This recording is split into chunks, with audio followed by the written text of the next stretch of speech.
Recruiting is a roller coaster. We talk about it all the time on this show, the ebbs and the flows, the highs and the lows. And today we're talking Oregon recruiting. And really, Oregon recruiting, you can split into two kind of separate summers, right? You had early summer and then you got late summer. And when DeCorian Moore committed on July 4th, the Ducks were trending for DJ Pickett. They were trending for Jonah Williams. They were trending for Trey McNutt. And, they still might be trending for some of those guys. But at the moment, it looked like Oregon recruiting was only going to take off. That's not really what ended up happening, right? On July 12th, Trey McNutt delays his decision. On the 17th of July, DJ Pickett commits to LSU. On the 25th of July, defensive lineman Josiah Sharma flips to Texas. Then Desan Brame flips to Tennessee. 3 days later, Isaiah Mosey, he starts trending to Nebraska, and that looks like an imminent flip. So we know this is just a rough patch. The Ducks are still sitting at number 5 in the country. I got Justin Hopkins from Scoop Duck. We're going to talk all about it. We're going to find out if this is just a rough patch or if this is a bigger trend.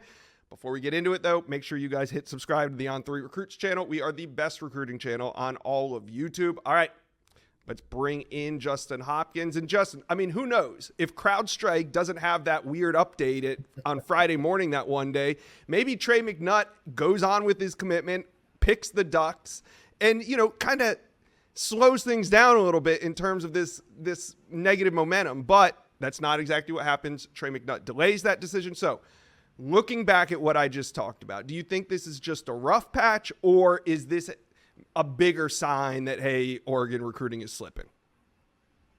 Yeah, this is swimming in the deep end of the pool, right? That's what we talk about. You're not going to win all these battles.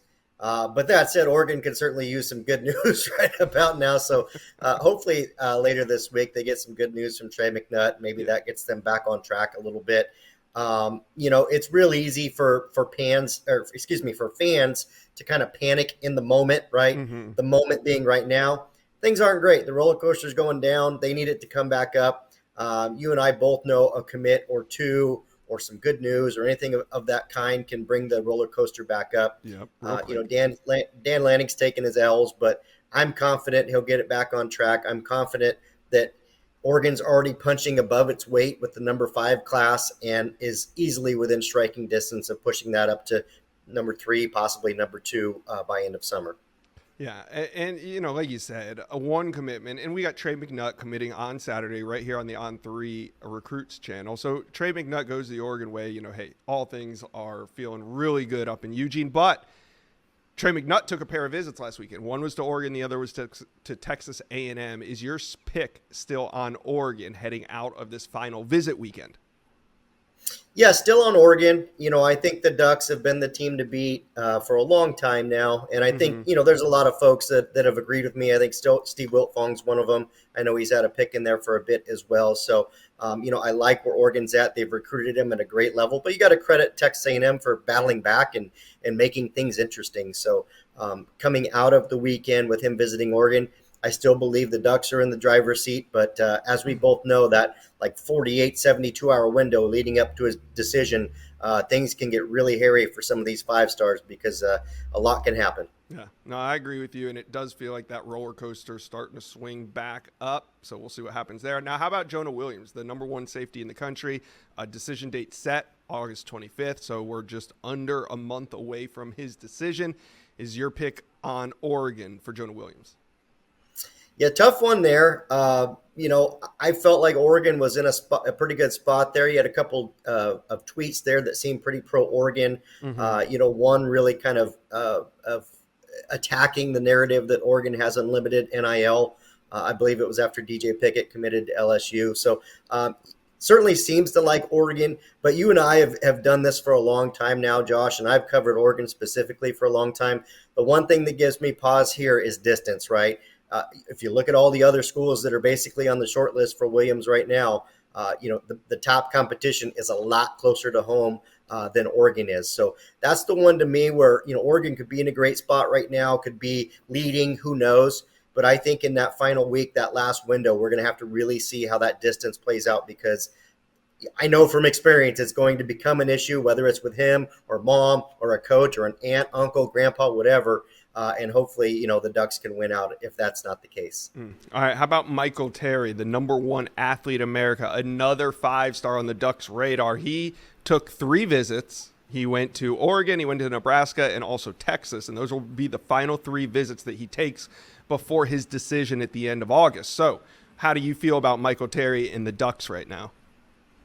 Yeah, really tough one to read, right? I think you could make an argument for all 3 of those schools and make a convincing argument there that they're the pick. For Oregon, I think the decision for Desan Brame to flip to Tennessee really magnifies this one. And of course, we know Michael Terry's not specifically a tight end, but he could fill in that role, or at least, ease that role a little bit. And so I think that moves him. He was already a top priority for Oregon, but it makes it even more important because the Ducks need tight ends in this class, or somebody like Terry that could help fill that role a little bit. So again, will distance become a factor because both those schools are a lot closer than Oregon. So that to me, again, is one where we kind of see, when a decision comes from him and it gets into those final hours, will that be a factor? I realize I'm not making a pick. I think Oregon's had a lot of steam there for a couple weeks or a few weeks, but credit Texas for battling back, and I think people are sleeping on Nebraska a little bit too. They've been in this one for sure. All right. Well, it sounds like the Ducks are going to get back on track. We know there's ebbs and flows, so talk to us, Oregon fans. Comment section below. How do we feel about Trey McNutt? That'll get you guys back on track. Also, who is the most important 5-star outside of McNutt on the board right now? Is it Jonah Williams? Is it Michael Terry? Is it, I don't know how many. Well, there's a bunch that they're involved on. All right. Let us know. Comment section below. Justin Hopkins with Scoop Duck. It's been a busy week. Thank you for dropping by the Inside Scoop. Thanks, Josh. Well, you've made it to the end of today's video, but there's hundreds more videos on the On3 Recruits channel for you to check out. And also, while you're here, hit subscribe.